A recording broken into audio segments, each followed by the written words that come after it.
In the quiet town of Point Pleasant, Ohio, on April 27, 1822, a boy named Hiram Ulysses Grant was born. Few could have predicted that this child, shy and modest, would grow to become a towering figure in American history. He would rise from humble beginnings to command vast armies and eventually lead the nation as its 18th president. Grant's life was one of paradoxes. He was a man of peace who became one of the most successful military leaders of his time, a reluctant politician who occupied the highest office in the land, and a figure whose reputation would shift dramatically with the tides of history. As a boy, young Ulysses displayed little interest in the noisy ambitions that often drive public men. His true passions were simple: working with horses, riding with quiet mastery, and absorbing the natural calm of the Ohio countryside. His father, Jesse Root Grant, a tanner by trade, recognized his son's talents and sought to give him a better future through political connections. Jesse secured Ulysses an appointment to the United States Military Academy at West Point. A clerical error on the nomination papers mistakenly recorded his name as Ulysses S. Grant, the S standing for nothing at all, and the name stuck for life. This quiet error would become one of the many quirks in his long journey. Grant's time at West Point was not marked by dazzling academic achievements. He was an average student, excelling in horsemanship but showing little interest in military theory. Yet those years would shape his discipline, teach him perseverance, and introduce him to men who would later fight both beside him and against him in the most cataclysmic conflict in American history. Graduating in 1843, he was assigned to the 4th U.S. Infantry and sent to serve on the frontiers. His first real taste of battle came during the Mexican-American War, where he served under Generals Zachary Taylor and Winfield Scott. Here, Grant began to distinguish himself not as a brash warrior, but as a calm, resourceful officer who showed remarkable composure under fire. He carried dispatches through enemy territory, demonstrated daring in battle, and learned valuable lessons in leadership and logistics that would later define his Civil War strategies. The war also gave him a front-row seat to the capabilities and flaws of his fellow officers, many of whom would command armies during the Civil War on both the Union and Confederate sides. After the Mexican-American War, Grant's military career faltered. He was posted to remote western forts, far from his family, and the isolation weighed heavily on him. In 1854, plagued by rumors of excessive drinking and longing for civilian life, he resigned his commission. What followed were difficult years.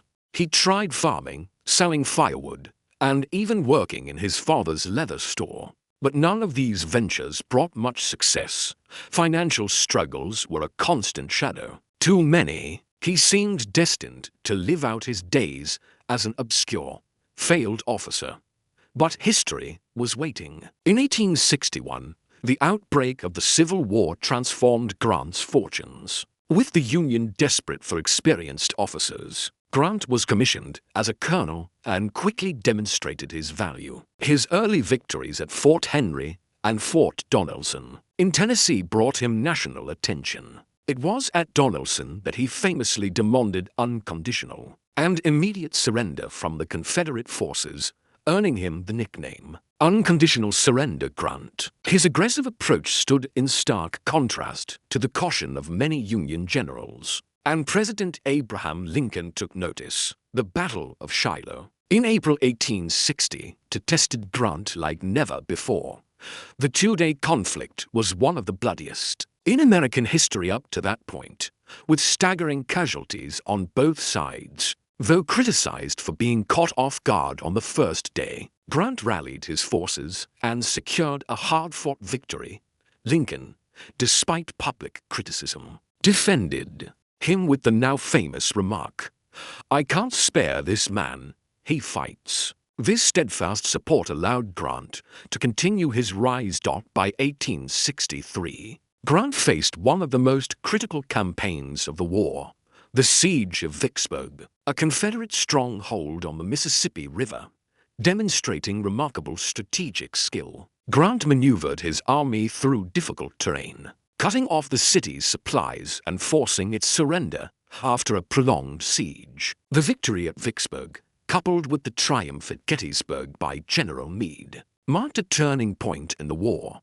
The Mississippi River was now under Union control, and the Confederacy was effectively split into dot in March 1864. President Lincoln appointed Grant as General-in-Chief of all Union armies. It was the highest command, and Grant now faced the daunting task of bringing the war to a decisive close. His overland campaign against Robert E. Lee in Virginia was brutal and relentless. Grant's strategy was one of constant pressure, engaging Lee's forces again and again, knowing the Union could replace its losses while the Confederacy could not. The grinding battles at the Wilderness, Spotsylvania, and Cold Harbor shocked the nation with their casualty lists, but they kept Lee on the defensive. In April 1865, after a long siege at Petersburg, Lee's army finally collapsed. On April 9th, at Appomattox Court House, Grant met Lee face to face. The terms of surrender were generous. Confederate soldiers could return home with their horses, and officers could keep their sidearms.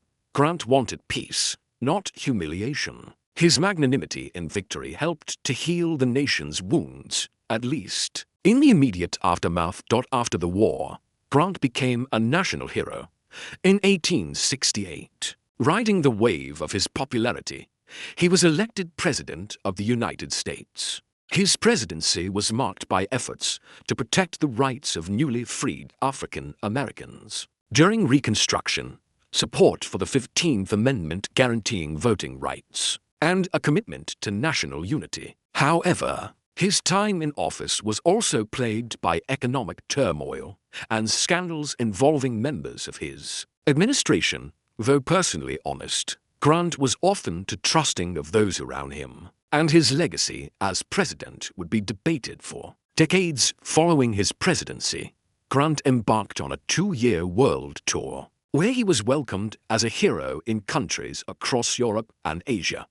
In his later years, financial misfortune struck again, but he found redemption in writing his memoirs. As he battled throat cancer, Grant poured his energy into completing his personal memoirs, a work that remains one of the finest military autobiographies in American literature. He died on July 23, 1885, just days after finishing the final pages. His words, like his deeds, would endure. Ulysses S. Grant's life was a testament to perseverance. He endured failure, doubt, and hardship, yet when the nation needed him most, he rose to the challenge.